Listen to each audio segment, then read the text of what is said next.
America అధ్యక్షుడు Trump హత్యకు Iran సైన్యం మాస్టర్ ప్లాన్ వేసినట్టు వెల్లడైంది. ట్రంప్ను మట్టబెట్టేందుకు పాక్ గూఢాచారిని పంపినట్టు ఇరాన్, అమెరికాలో పాక్ గూఢాచారి ఆసిఫ్ మర్చెంట్ విచారణలో విస్తుపోయే విషయాలు వెలుగు చూస్తున్నాయి. 2024లో ట్రంప్ హత్యాయత్నం కేసులో ఆసిఫ్ అరెస్ట్ అయ్యారు. ఇరాన్ ఇంటెలిజెన్స్ కు చెందిన ఒక వ్యక్తి తనను సంప్రదించి రంగంలోకి దించినట్లు ఎఫ్బీఐకి ఆసిఫ్ వెల్లడించారు. ట్రంప్ను బైడెన్, నిక్కీ హెలీని చంపేందుకు పథక రచన జరిగిందన్నారు. ఇందుకోసం ముందుగా కొందరికి 4.6 లక్షలు ఇచ్చినట్లు అంగీకరించాడు. ఆసిఫ్ మర్చెంట్ నేపథ్యంలో ఎఫ్బీఐ అధికారులు ఆరాధిస్తున్నారు. ఆసిఫ్ మర్చెంట్ పిల్లలు ఇరాన్లోనే ఉన్నట్టు గుర్తించారు.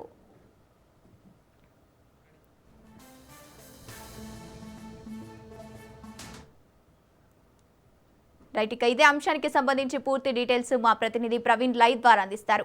ప్రవీణ్, అయితే మొత్తంగా చూసుకుంటే కనుక అయితే అమెరికా ఇటు ఇరాన్కు సంబంధించినటువంటి యుద్ధానికి ఇప్పటికే ట్రంప్ని మట్టుపెట్టేందుకు కూడా కొన్ని పథకాలు రచించినట్టుగా కూడా తెలుస్తుంది. దానికి సంబంధించినటువంటి స్కెచ్ కూడా వేసినట్టుగా కూడా తెలుస్తుంది.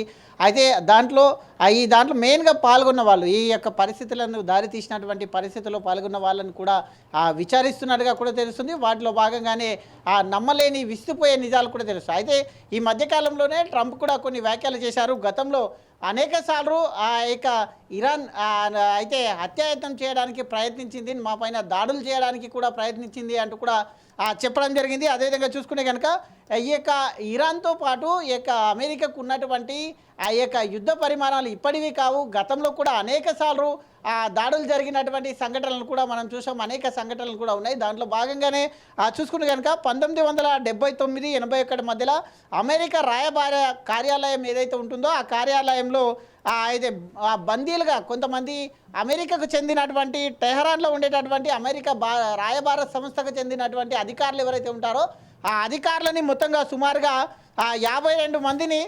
444 రోజుల పాటు బందీలుగా ఉంచింది. అదే ఈ విషయం పైన కూడా గతంలో అమెరికా ఇరాన్కు మొత్తంగా కూడా అయితే దాడులు జరిగాయంటూ కూడా తెలుస్తుంది. అదేవిధంగా ఈ ఘటన అయితే ఇరాన్ ఆస్ట్రిక్ అయితే అని అంటారు. రెండు దేశాల మధ్య ఇది శత్రుత్వానికి ప్రధాన కారణమై ఉండొచ్చు అంటూ కూడా కొన్ని వార్తలు అయితే వెలువడుతున్నాయి. అదేవిధంగా చూసుకుంటే కనుక 1988 మధ్య కూడా ఇరాక్ యుద్ధం కొనసాగింది. ఈ యొక్క సమయం లోపల అమెరికా ప్రత్యక్షంగా మొత్తంగా పరోక్షంగా, అయితే ప్రత్యక్షంగా కాకుండా పరోక్షంగా ఇరాన్కు మద్దతు తెలిపింది అంటూ కూడా చెప్తున్నటువంటి అయితే ఇరాక్కు మద్దతు తెలిపినందుకు ఇరాన్ కూడా అయితే దీంతో మరింత ఆగ్రహం పెంచుకున్నట్టుగా కూడా తెలుస్తున్నట్టుగా సమాచారం అయితే వస్తుంది. అదేవిధంగా 2015లో కూడా అణు ఒప్పందం చేసుకోవడం కొరకు కొన్ని మొత్తంగా కూడా ఈ కార్యక్రమం నియంత్రించేందుకు జాయింట్ ఆపరేషన్ యాక్షన్ ప్లాన్ చేశారు.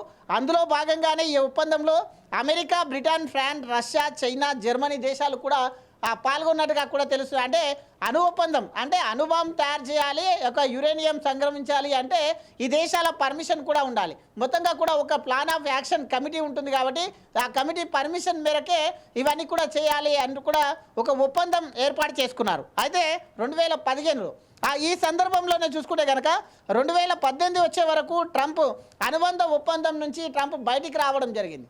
అంటే తన సొంతంగా మొత్తంగా కూడా ఆ యొక్క ఒప్పందం ప్రకారంగా కూడా అయితే బయటికి రావడం జరిగింది. బయటికి వచ్చిన క్రమం లోపల అప్పటి అమెరికా అధ్యక్షుడు డొనాల్డ్ ట్రంప్ ఈ యొక్క ఒప్పందం నుంచి అమెరికాను బయటికి తీసి ఇరాన్ పైన కఠిన ఆంక్షలు విధించారు. అయితే గతంలో కూడా ఇరాన్ ఈ విధంగా అణుబాంబులు తయారు చేస్తుంది, యురేనియం నిల్వలు ఉన్నాయి అనే కోణం లోపల వచ్చిన తర్వాత ఈ యొక్క ఒప్పందం నుంచి గతంలో కూడా అమెరికా అధ్యక్షుడు బయటకు వచ్చిన తర్వాత కూడా ఇరాన్ పైన ఒక కన్నేసి ఉంచారన్నట్టుగా కూడా తెలుస్తుంది. అదేవిధంగా దాంతోపాటుగా మళ్ళీ ఉద్రితలు కూడా పెరిగినట్టుగా కూడా తెలుస్తుంది. గతం నుంచి కూడా ఉద్రితలు పెరుగుతూనే వస్తున్నాయి. అదేవిధంగా 2020లో సొలైమానీ హత్య కూడా ఈ యొక్క యుద్ధానికి కారణమైనట్టుగా కూడా తెలుస్తుంది. 2020లో మెయిన్గా చూసుకుంటే కనుక బాగ్దాద్లో అమెరికా డ్రోన్ దాడిలో ఇరాన్ ప్రముఖ సైనిక అధికారి అయినటువంటి కాసిం సొలైమానీని కూడా మరణించినట్టుగా కూడా తెలుస్తుంది. ఇవన్నిటిని కూడా చూసుకుంటే కనుక సొలైమానీ హత్య మెయిన్గా అయితే గతంలో కూడా చూసుకునే కనుక అప్పుడు గతంలో అయితే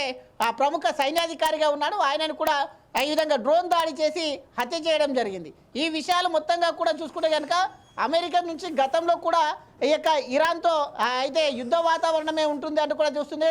రెండు కూడా శత్రు దేశాలుగానే భావిస్తూ వస్తున్నట్టుగా కూడా సమాచారం అయితే వస్తుంది. ఆ తర్వాత కూడా చూసుకుంటే కనుక అయితే మధ్యప్రాచ్యంలో అమెరికా స్థావరాల పైన కూడా తరచూ ఇరాన్ దాడులు చేస్తూ వస్తున్నట్టుగా కూడా సమాచారం అయితే వస్తుంది. మొత్తంగా ఇజ్రాయెల్ ఇరాన్ ఘర్షణలో అమెరికా పాత్ర, ఈ రెండు దేశాల మధ్య సంబంధాలు అయితే ఈ ఇజ్రాయెల్ ఏదైతే ఉందో అమెరికాకు మొత్తంగా కూడా ఒక పెట్ట దేశంలా ఉంటుంది. అంటే మొత్తంగా అమెరికా ఎక్కడెక్కడైతే యుద్ధంలో పార్టిసిపేషన్ చేస్తే దానికి మద్దతుగా ఇజ్రాయెల్ వెళ్తూ ఉంటుంది. కాబట్టి ఈ ఇజ్రాయెల్ని కూడా అయితే ఇరాన్ మొత్తంగా కూడా శత్రు దేశంగానే భావిస్తూ ఉంటుంది. కాబట్టి ఇటు ఇజ్రాయెల్ కూడా ఎప్పుడు మొత్తంగా కూడా దాడి చేస్తూనే ఉంటున్నట్టుగా కూడా సమాచారం అయితే వస్తుంది. మొత్తంగా చూసుకుంటే కనుక 1979 విప్లవం నుంచి ఇప్పటి వరకు ఇరాన్ అమెరికా సంబంధాలు ఎక్కువ శత్రుత్వాన్ని పెంచినట్టుగా కూడా తెలుస్తుంది. కాబట్టి ఇప్పటి వరకు కూడా గత 6 రోజుల వరకు కూడా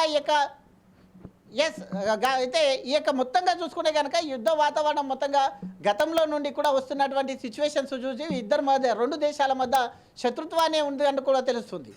రైట్, థ్యాంక్ యూ ప్రవీణ్.